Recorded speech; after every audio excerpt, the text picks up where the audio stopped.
I get it, you're staring at the endless sea of 65-inch TVs online, wondering if you'll end up with a gorgeous picture that lives up to the hype, or a pricey piece of glass that just looks good on paper. You've probably already felt that little knot in your stomach when a brand promises pure black and billions of colors, because the last thing you want is to spend a chunk of your budget on a screen that looks great in the showroom but falls flat on a typical living room couch. That hesitation is real, especially when you know you'll be using the TV for everything from late-night movies to noisy gaming sessions, and you're hoping the price tag actually reflects something you'll enjoy day after day. Link is in the description if you want to check the product details on Amazon.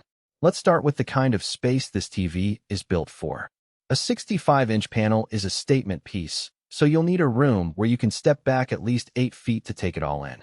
In a moderately sized family room with a darkened wall, the Sony BRAVIA 8 II gold shines because the QD OLED tech really does push the brightness higher than most OLEDs you'll see, which helps keep those deep blacks from looking washed out when the lights are on. If your viewing area is smaller or you plan to mount it on a wall that faces a sunny window, you might still get a fantastic picture, but you'll have to rely on the TV's anti-glare settings and possibly a blackout curtain to prevent glare from flattening the contrast. That's a hidden trade-off many first-time OLED buyers overlook. What does the picture actually feel like after a few weeks of use? The standout is that pure black claim it's not just marketing jargon. When you dim the lights and cue a dark sci-fi thriller, the blacks stay truly black, with almost no blooming around bright objects.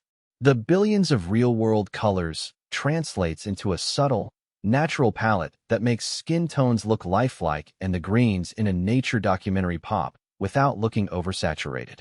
If you're someone who watches a lot of HDR content, the higher peak brightness of this OLED model means HDR highlights retain their punch even on a bright room, which is a practical advantage over older OLEDs that could look dimmer in the same setting.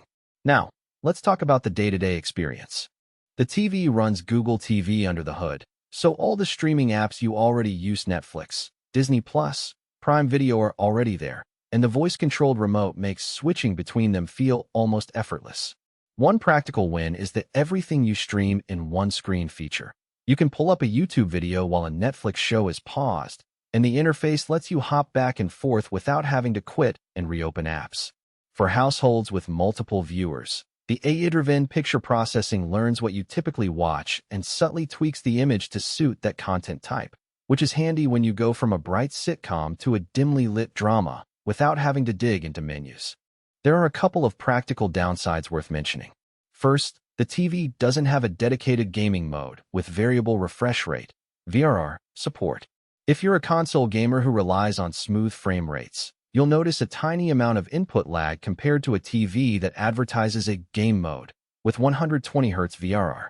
It's not a deal breaker for casual play, but competitive gamers might feel the pinch. Second, while the built-in speakers are decent for everyday TV watching, they're not going to replace a soundbar if you're after cinema-level immersion. The movies included tagline means you get access to a selection of titles, but you'll quickly want to pair the set with a separate audio system if you plan to host movie nights. You should definitely consider this model. If you value picture fidelity above all else, have a dim to moderately lit room, and want a TV that does most of the heavy lifting for you when it comes to streaming and AI picture tweaks, this Sony OLED checks the boxes. It also makes sense for families that consume a lot of diverse content: kids watching cartoons, adults binge-watching dramas, occasional sports, because the AI adapts well across genres.